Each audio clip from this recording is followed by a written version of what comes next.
Hey guys! So today I wanted to talk to you guys about a video that was actually kind of requested, and that is about how to set up for a basic aquarium. And so I'm going to be talking today to the people that are just starting out, never had an aquarium or any fish ever, and they're just wanting to start out getting into it.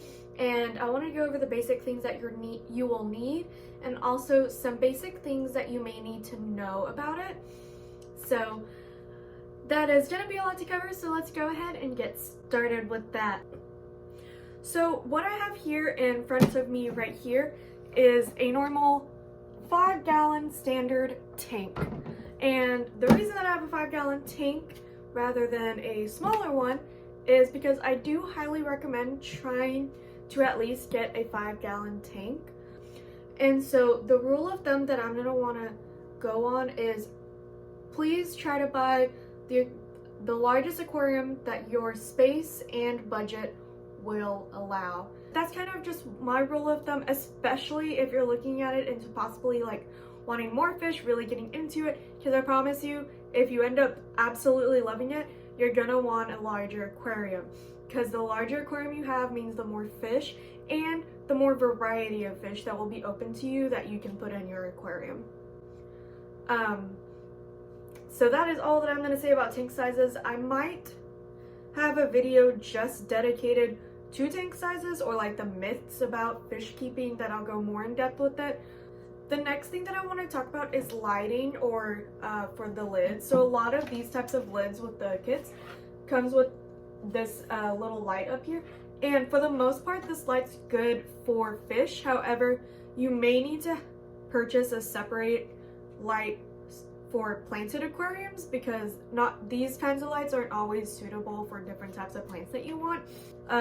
But I do find that just this type of light is perfectly fine for fish. And this one for my 5-gallon is actually pretty bright. I was pretty happy with that for the time that it was being used.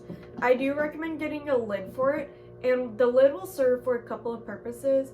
And a big one is things that might fall off or debris. It's not going to get into your tank, and you don't really want all of that stuff getting in your tank, because whatever you might accidentally get in here is going to contaminate the water and the fish, and it might make them sick. So it will just help protect the fish, and also if you have other animals like cats, it'll help prevent them from getting into it as much as possible. Alrighty, moving on from the tank, just so that I can try to keep this kind of short and very, very simple to the basics. I'm trying really hard not to go into too much depth, but also there are things that I'm going to start ranting about because I love this kind of stuff. So just bear with me. I'm going to try to only give the basics, because I know that a lot of it's going to be really difficult to remember. In addition to needing your tank, the next most important thing that you're gonna need is this Aqua Safe, and it makes tap water safe. And there's a lot of different brands of these out here. Personally, I like the Tetra the best, and I also have the Tetra filters, and you can see that filter back there, that's a Tetra filter. And the one on my 30-gallon is as well, and I've just had really, really great I've never had anything really to complain too much about the Tetra brand myself personally.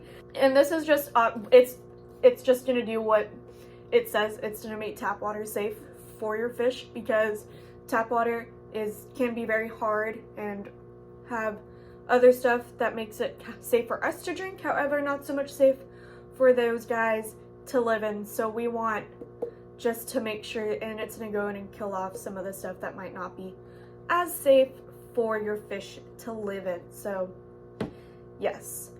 So the next thing that I wanted to talk about, which is the next most important thing, is going to be a filter.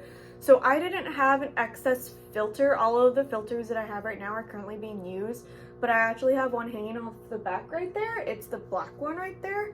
And I do have an extra filter like pads. So these are filter pads, and again, I have my Tetra filter pads, and these are what they're gonna look like.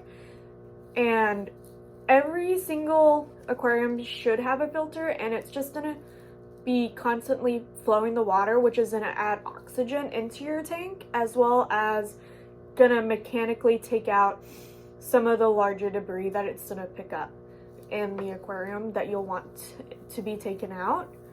It's also going to prevent something called scum, which happens when you have stagnant water.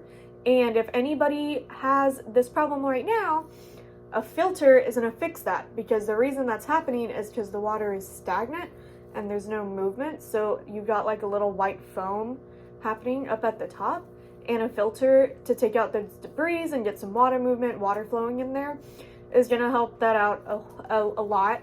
It's going to make your tank look nicer. Again, your fish will love it so much. And aquariums like these have actually 2 different types of filtrations that's going to actually take water out. It's got the actual external pad that's just going to mechanically stop the debris from being able to pass. Right, so the activated carbon is the black that's in here, and this is going to actually chemically take out some of the bad stuff that's in there. So there's the 3 different types of filtration. There's chemically, mechanically, and then biofiltration, which biofiltration is going to build up over time, and is also something that I'm going to slightly talk about as well, because it is extremely important, and it is also one of the most missed steps, and that's to let your tank cycle. And when you let your tank cycle, that's how the biochemical actually builds up.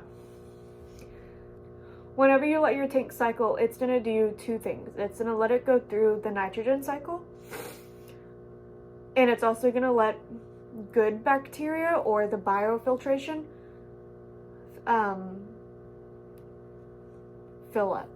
start.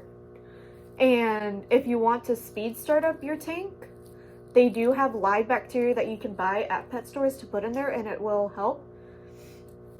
And I do recommend trying to let it sit for at least 2 weeks. And I know that's really hard, because you get your tank and the only thing you want to do is go home and put your fish in it. But trust me, your hardy fish might be fine. And what the nitrogen cycle does is that whenever you first start up a tank, it has a lot of ammonium in it. And ammonium is highly toxic to fish. And so it's going to have a lot of ammonium whenever you first start up your tank. And that ammonium needs to turn into nitrites, and the nitrites will turn into nitrates. And nitrates is what you want to have. So ammonium and nitrites are the 2 that you really don't want to have. Whenever you have none of those, you're doing good. I recommend, when first getting a tank, to at least getting the 5-in-1 test strips from Petco. And those should be all you need, because once you get your aquarium established and that good bacteria going, and then the nitrates going, it's going to help break up the ammonium a lot faster, and it's going to do something called stabling your tank and cycled. And once you get that, you shouldn't really have a big fluctuation in ammonium and nitrites. But that is the number 1 reason why I suggest cycling your tank for at least 2 weeks. And really, I personally cycled my tanks for 1 month. A month is good, but at least 2 weeks to a month. And if you want to go get a test strip, it's going to be for as long until you don't have any more ammonium and nitrates. And so those things that I just mentioned, which, let me recap, because I know just went on a whole tangent. It was the size of the tank, at least 3 to 5 gallons, but really the biggest for your space and your budget. Larger tank you have, the more fish you can buy, and the larger variety of fish that you can also own. Next is the lid and the light that you can put on top to keep debris from getting in. Next is this Aqua Safe to make tap water safe for water. The filter and the filter pad.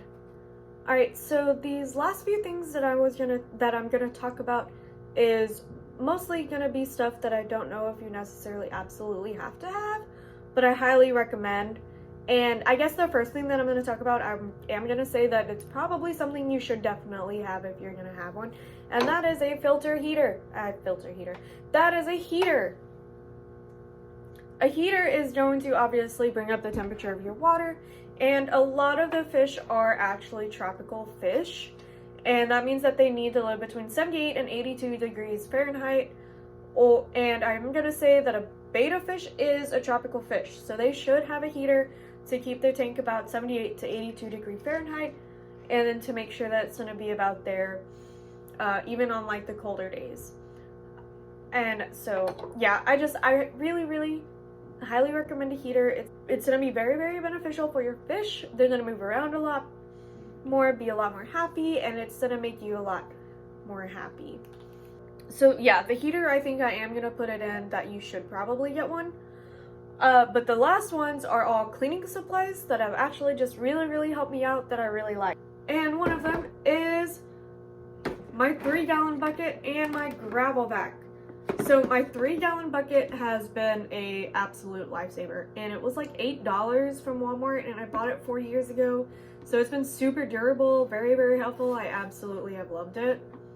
This gravel vac is a pretty basic standard gravel vac that you'll see, and all you do is you'll put this part in the water, this part either on a drain or in this bucket, and then you'll just like pump this hose up until it starts like a suction.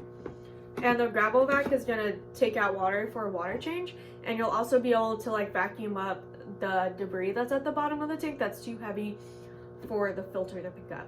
So these two have been really great and lifesavers. Absolutely love them. The next thing that I'm going to talk about is this Aqua water clarifier. This is really great if you have really cloudy water, just naturally like tap water that's cloudy, and it's going to go in and clear it up for you. I absolutely love it. It makes my tanks very shiny and look like absolutely beautiful. I love them. And you'll just use this cap to fill it up to whatever. It's got a 5 milliliter, a 10 milliliter, and a 15 milliliter. If you want it to be a little bit more specific than that, you can get something else other than this. But all of the little stuff like this and stuff, all have directions. If you look on the back, and you obviously find the directions to you, and they're all going to say something along the lines of, use the attached milliliter dosage cap and add 5 milliliters or 10 teaspoons per 10 gallons. They're all going to be a little bit different. Like this one says add 2 teaspoons, 10 milliliters for every 10 gallons. And so they're all going to be a little bit different as far as that say, but they're all going to say along the lines. And that's the main important stuff that you want to, and stuff like that. But it'll tell you how to use it pretty thoroughly. The next thing that I highly recommend is a scrubber, a local scrubber that is specifically designed for glass in an aquarium, because if you use other types, it can easily scratch the acrylic glass that aquariums have, and that's just going to be a lot nicer. Another thing that I really like that really helps me cleaning out things like the decor is a toothbrush. It works really well. Last but not least is gonna be a net. A net is very helpful if you need to move one of your fish, or if one of your fish happens to pass away. Another thing that I use it for is also I feed my fish frozen sometimes, and they recommend to rinse them off, and so I'll put them in the net and rinse them off in the net and then throw them in the tank is another way that you can use it. So I believe that is everything that I think that I'm gonna want to cover in my little spiel about basic aquariums. This has been a lot longer than what I was planning to do, but that is totally okay. I had a lot to say about it. I hope that this was very informative for everybody there that listened. If you have any questions about anything, please comment down below. It can be about things that I talked about that you wanted to hear more about, or it can be about things that I did not cover that maybe I forgot, or it can just be simple questions. Yeah, but please like and subscribe. Would really appreciate that, and have a great day, you guys. See y'all!